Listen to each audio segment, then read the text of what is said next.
Hello and welcome to another installment of Liberty Nation's Swamponomics videocast. I'm Andrew Moran, Ellen's economics correspondent. This week, economist Paul Krugman's Biden boom Balderdash.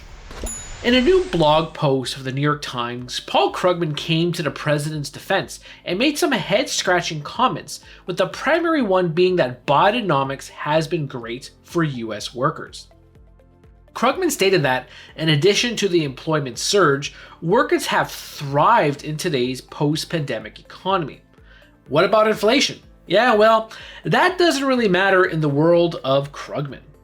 He opined, quote, "Haven't they seen the purchasing power of the wages fall thanks to inflation? The answer is yes, but that decline was entirely caused by rising prices for food and energy, which have a lot to do with global forces and little if anything to do with US policy. If you want to assess the impacts on Bidenomics and wages, you should probably compare wages with prices excluding food and energy. First, inflation has eroded wage gains, with real wage growth, inflation adjusted, at around -4%. Second, his claim that inflation has nothing to do with US policy is now revisionist history. Even administration officials, including Treasury Secretary Janet Yellen, have conceded that the fiscal stimulus and relief efforts contributed to inflation, although she has stopped short by saying how much. A chorus of economists and market analysts have shared the same opinion. The trillions in fiscal and monetary stimulus created today's massive inflation environment. Third, the claim that inflation is not that high without food and energy is also absurd. The US core inflation rate, which excludes the volatile food and energy sectors, surged from 1.3% at the start of Biden's term to as high as 6.5%. Of course, picking and choosing what inflation measurements to use is disingenuous at best. Food and energy account for much of a household's monthly budget, so why erase this from his supposition that inflation is hardly eating away at workers' wage gains? Oh, that's right. This is the same man who said deficits don't matter under Democrats, but then said deficits do matter under Republicans. In addition, many have been diving deeper into the monthly jobs report to understand why there is such a detachment between the much anticipated labor snapshot and the myriad of labor data that are published every single week. In fact, it is a case of double or even triple counting. Liberty Nation recently reported that inside the non-farm payrolls or NFP report is the establishment survey, which will count multiple job holders for each position.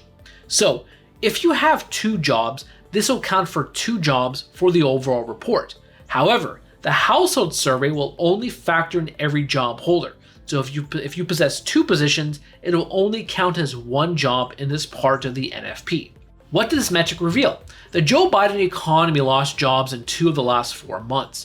Put simply, a record 7.7 million Americans are working 2 or more jobs to survive in today's inflationary environment. But they will be lucky to even have a job over the next 12 to 18 months as the Federal Reserve begins killing demand. Economist Paul Krugman is perhaps the funniest man in his economics profession today. His partisanship, his desperation, and his fatal conceit are the calling cards of someone who cannot be taken seriously or even engage in a good faith discussion on economics.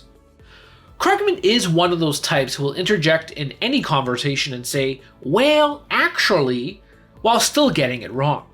But he might feel his crusade is morally justified, which is always superior to being factually correct in leftist wonderland.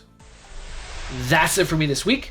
Please read my full Swamponomics column every week on LibertyNation.com, including my recent report where I discuss crashing US household net worth, China's ESG joke, and in trusts we don't trust. Thank you. Entertaining, informative, and just plain fun.